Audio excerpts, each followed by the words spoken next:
Testamento, porque quando eu vou fazer vídeos e faço algumas comparações, eu não tenho uma referência, eu tenho que ficar procurando no Google, né? Procurando nas redes sociais. Mas eu vou precisar sair para comprar. Eu já tive Bíblia de Estudo de Genebra, muito boa, muito boa. Bíblia de referência Thompson, sem palavras, sem palavras. Na Bíblia de referência Thompson tem um suplemento arqueológico muito espetacular, espetacular, suplemento arqueológico. E na Bíblia de Jerusalém, que eu também tive, tem histórias paralelas, também muito bom. São materiais que não é pela Bíblia em si, são os materiais que tem nela, os encartes. A melhor versão, na minha visão, a melhor versão que eu tive na época e que eu vejo que até hoje ainda não superaram é a Bíblia de Jerusalém. Bíblia de Jerusalém. Melhor versão na tradução dela, que é mais seca e menos inclinável à doutrina, embora tenha doutrinas, mas no geral é a menos inclinável do que uma comum, uma normal. E a Thompson é a Bíblia de referência que no momento é insuperável, insuperável. Você vai perguntar então lá, a que se atribui o cristianismo está tão empolgado quanto as profecias estarem sendo cumpridas? Seria pelo fato de espiritualizar? Exatamente. Por que que o cristianismo está tão empolgado com profecias, etc? Porque espiritualiza, exatamente. Quando uma pessoa, quando o cristianismo diz que ele é Israel espiritual, então tudo o que acontece é espiritualizado. Quando nós não espiritualizamos e vemos as profecias secas como nós sabemos que não tem profecia nenhuma se cumprindo, entendeu? Mas a atribuição, sempre a diferença vai ser a espiritualidade. Sempre vai ser essa diferença. Entendeu? Mas mais uma boa pergunta. Vamos lá, vamos lá. Pergunta. Quem vai fazer a pergunta que não quer calar? Quem vai fazer a pergunta que não quer calar? 4 pessoas agora na live, tá oscilando, né? Já teve 4 e outro, tá? Quem vai fazer a pergunta que não quer calar? Vamos lá? Gênesis a Apocalipse. Quantos livros? Rapaz, eu já esqueci um bocado de coisa. 14 anos fora do cristianismo, já esqueci um monte de coisa. Eu esqueci mesmo, sério, não é gozação não, esqueci mesmo. 66 livros, agora tô tentando me lembrar. 66 livros. Vamos lá. Boa noite, Shalom. Altair Alves dos Santos, boa noite. Bem-vindo, Altair, bem-vindo, Carlos Custódio. Tem mais gente na live, mas não colocou aqui ainda. Faz pergunta aí, Gênesis a Apocalipse. Eu cheguei atrasado, chegou atrasado, mas salvou a live, Carlos Custódio. Eu ia desligar a live, com 10 minutos não tinha nenhuma pergunta, eu ia desligar, ele, cheguei atrasado e fez a pergunta. E aí salvou a live, né? Vamos lá, perguntas aí, pode fazer. Pode fazer, mesmo que a minha resposta seja, não sei. É uma resposta, quem disse que não é uma resposta? Né?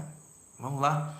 Quem vai fazer, eu quero ver quem vai fazer pergunta que não vai calar, que não quer calar, eu não vou dizer qual é. O Apocalipse é um livro confiável? Sim, para quem acredita. Entendeu? Ótima pergunta. Eu vou fazer uma análise aqui. O Apocalipse é um livro confiável? Sim, para quem acredita. O Evangelho de Allan Kardec é um livro confiável? Sim, para quem acredita. Você está entendendo a questão? Para quem acredita. Eu não acredito no livro do Apocalipse. Apocalipse significa revelação, né? Revelação. A revelação. Então, por exemplo, tem profecias no Antigo Testamento que serão revelações. Por exemplo, Ezequiel capítulo 34, 35, 36 e 37 aponta para uma época em que as 10 tribos, os 10 clãs familiares retornarão e serão um só povo com os dois outros clãs familiares. Isso não aconteceu. Na época que isso vai acontecer, será uma revelação. Então eu acredito no Apocalipse dessa forma. de acordo com a palavra, com o significado da palavra Apocalipse, não no livro de Apocalipse. Todo mundo que acredita em algo da Escritura vai acreditar no Apocalipse, não no livro do Apocalipse. O livro do Apocalipse é confiável para quem acredita, entendeu? Eu fiz um estudo na época bem aprofundado do Apocalipse e de Atos. O livro que eu mais gostava era Atos dos Apóstolos, né? Mas todo livro é confiável para quem assim acredita. Entendeu? Dúvida? Vamos lá. Dúvida. Vou responder da melhor maneira possível, sem agredir, sem agredir a fé, entendeu? Não é objetivo, não é objetivo.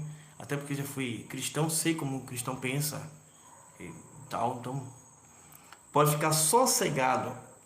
Porque, infelizmente, eu participei de um grupo de WhatsApp e vi pessoas, várias pessoas, não foi uma pessoa só não. Até hoje eu tenho o nome de 2 pessoas terríveis, extremamente agressivas. Extremamente agressivas. Eu não os chamaria jamais para um debate. São judeus. Ou se dizia judeu, não sei. E terrível. As leis mosaicas assim chamada, e como as conheço, seriam então anteriores à lei de Moisés, e o povo anterior seguiam, passavam depois de Moisés. Eu li a metade. A lei mosaica seria então leis anteriores a Moisés, e o povo anterior não a seguir, passava a seguir só depois de Moisés. Boa pergunta. As leis não são leis mosaicas, são leis do universo. Leis do universo. As leis que foram estabelecidas por seres superiores sempre existiram. A Torá, por isso que eu afirmo que a Torá não é um livro de uma religião, de um grupo. Por exemplo, a Torá não é livro de judeus. A Torá é um livro para regrar uma comunidade, uma cultura. Para que serve a Torá? Para que serve a Torá? Por exemplo, deixa eu reuniões, ou você vai chamar de cultos, etc. Uma pessoa só consegue fazer? Não consegue fazer. Então a Torá serve para quem está em grupo. Deus Israel, o tetragrama, era uma entidade ou todo-poderoso? Segura essa pergunta que eu vou responder. Mas outra boa pergunta também. Então a Torá é um livro cultural. O ser humano é o único ser vivo capaz de criar cultura. Os animais não têm como criar cultura. Eles são instintivos e permanecem instintivos. O ser humano consegue passar do Arum, que é instintivo, para o Hormá, que é a sabedoria do segundo nível. Então, por causa disso, ele consegue formar cultura.